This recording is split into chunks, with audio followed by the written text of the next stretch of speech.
Hello everyone and welcome to Eco World Digital Classes. आप लोग देख रहे हैं micro economics series for standard 11 और हमारा चैप्टर इस समय चल रहा है लॉ ऑफ डिमांड। आज जो मैं टॉपिक करने वाली हूँ वो ये है कि डिमांड को कौन कौन सी चीजें, ऐसी क्या चीजें हैं जो हमारी आपकी डिमांड को इम्पैक्ट करती हैं। मतलब हम कैसे डिसाइड करते हैं कि यार हमें ये चीज खरीदनी है या हमें वो चीज खरीदनी है, या ओवरऑल इकोनॉमी में इस चीज की डिमांड बढ़ रही है, इस चीज की डिमांड कम हो रही है। ऐसी कौन सी चीजें हैं जो उस डिमांड पे असर डालती हैं। ठीक है, अब तुम्हें याद होगा मेरी पिछली वीडियो में हमने डिस्कस किया था कि डिमांड को हम दो तरीके से पढ़ते हैं, है ना। एक इंडिविजुअल डिमांड और एक मार्केट डिमांड। इंडिविजुअल डिमांड जैसे मैं एक इंडिविजुअल हूं, मेरी डिमांड इंडिविजुअल डिमांड, तुम एक इंडिविजुअल हो, तुम्हारी डिमांड इंडिविजुअल डिमांड। तो फैक्टर्स इफेक्टिंग भी जो है, मतलब हम जो फैक्टर्स पढ़ेंगे वो भी हम ऐसे पढ़ेंगे कि एक बार पहले हम पढ़ेंगे फैक्टर्स जो एक इंडिविजुअल की डिमांड पे असर करते हैं। मतलब मैं एज एन इंडिविजुअल कौन सी चीज खरीदना पसंद करूंगी, क्यों करूंगी, उसके पीछे क्या कारण हो सकते हैं, हम वो डिस्कस करेंगे। तो आज की वीडियो है हमारी about factors affecting individual demand. फिर एक और वीडियो आएगी जिसमें हम डिस्कस करेंगे फैक्टर्स इफेक्टिंग मार्केट डिमांड। मतलब मेरी अकेले की डिमांड पे तो ये वाले फैक्टर्स असर डालेंगे।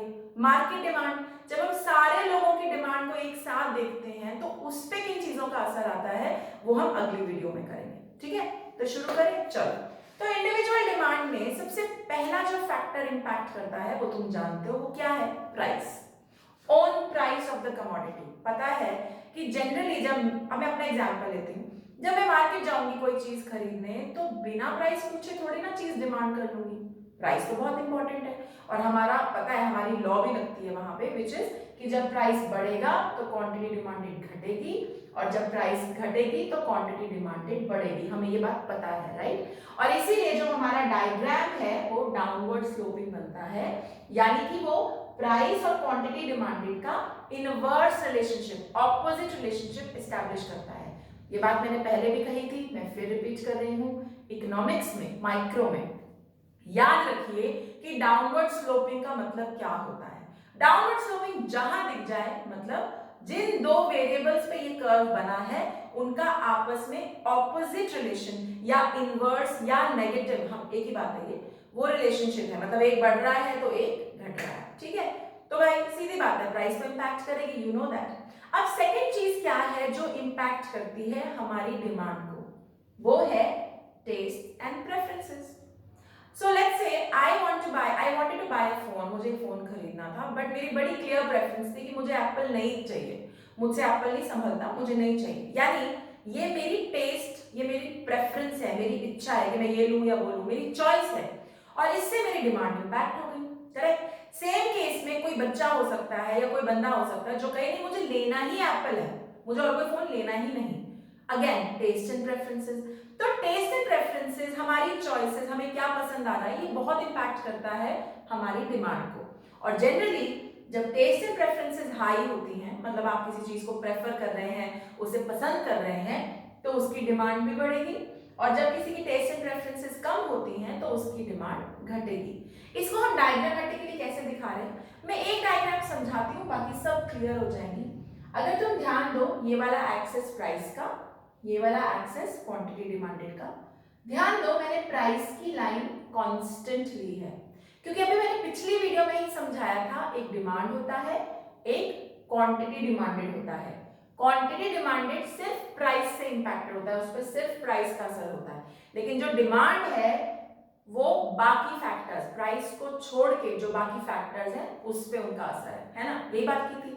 तो टेस्ट एंड प्रेफरेंस पढ़ते हुए मैं प्राइस को इक्वल या कांस्टेंट अज्यूम करूंगी। मतलब अगर मैं कह रही हूं मुझे एप्पल आईफोन चाहिए, तो मतलब चाहिए, तो मैं प्राइस के बारे में नहीं सोच रही, प्राइस को मैंने इग्नोर कर दिया।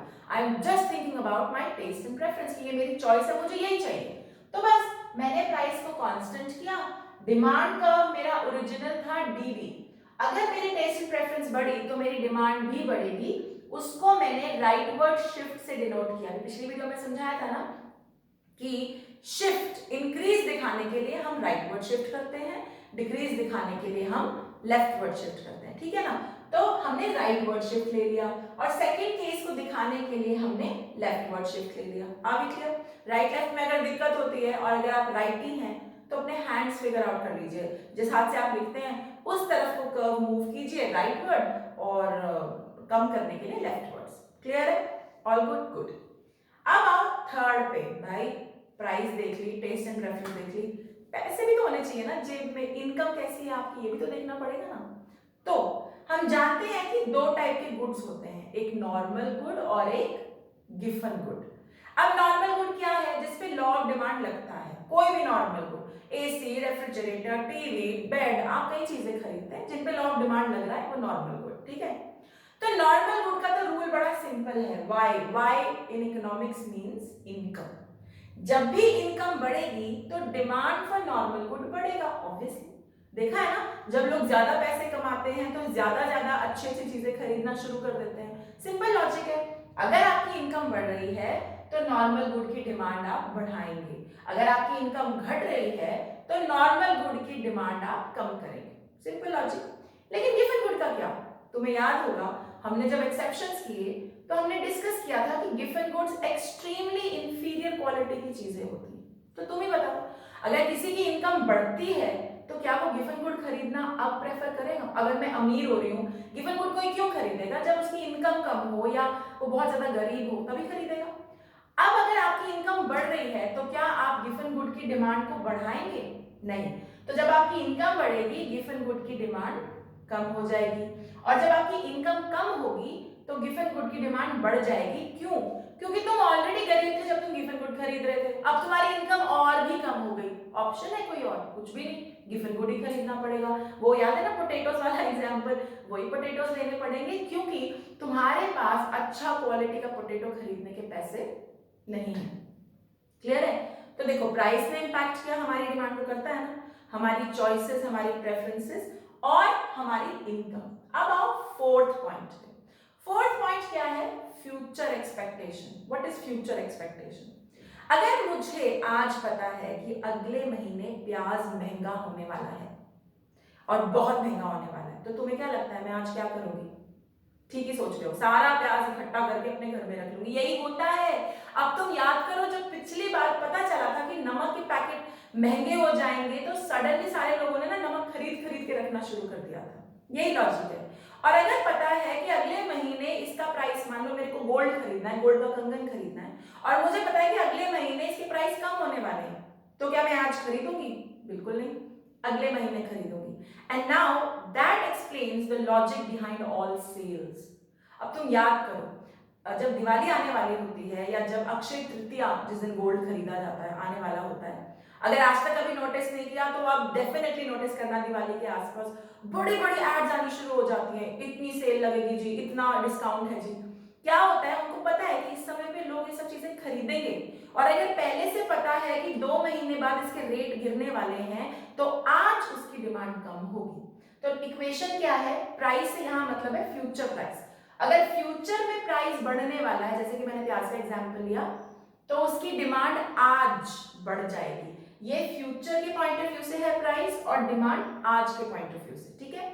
और अगर फ्यूचर में पता है कि प्राइस कम होने वाली है तो आज उसकी डिमांड, जैसे कि मैंने गोल्ड का एग्जांपल लिया, आज उसकी डिमांड कम हो जाएगी। क्लियर है? All good? Diagram absolutely same logic से है। प्राइस हम कांस्टेंट कर रहे हैं क्योंकि ये अदर फैक्टर्स हैं, और जब हम अदर फैक्टर्स को लेते हैं हम प्राइस को कांस्टेंट कर देते हैं। प्राइस मतलब यहाँ पे प्राइस फ्यूचर प्राइस नहीं है, यहाँ पे प्राइस है इस महीने उस कमोडिटी की प्राइस, जबकि हमारा जो पॉइंट है वो है फ्यूचर प्राइस का। तो जो मैंने यहाँ प्राइस लिखी है ये है, अगर फ्यूचर में प्राइस बढ़ेगी तो current demand of that commodity भी बढ़ जाएगी। लेकिन डायग्राम में जो प्राइस लिखी है, जिसको हमने कांस्टेंट लिया है, वो इस महीने इस टाइम की जो प्राइस है उसको कांस्टेंट लिया। क्लियर है? यहां तक क्लियर है? I hope you are clear with these 4 points. अभी एक 5वां पॉइंट रहता है इसमें, वो जब मैं मार्केट डिमांड की वीडियो अगली करूंगी उसी में इंक्लूड करके आपको वो भी समझा दूंगी। ठीक है? So what you have to remember is 5 factors हैं जो इंडिविजुअल डिमांड को इंपैक्ट करते हैं। क्या क्या? Price, income, taste and preferences, future expectations, और एक आखिरी है प्राइस ऑफ रिलेटेड गुड्स। ये मैं अगली वीडियो में करूंगी। करूंगी। और इसके अलावा 3 फैक्टर्स हैं जो मार्केट डिमांड को इंपैक्ट करते हैं। टोटल जितने फैक्टर्स हैं जो डिमांड को इंपैक्ट करते हैं वो है 8। मैं ये इसे रिपीट कर रही हूं ताकि आपको याद रहे, आप लिख सकें आराम से। There are 8 factors that impact demand. ठीक है, I hope you are clear with the concept. In case you are seeing me on YouTube, do not forget to like, subscribe, share and comment. Till then, bye bye.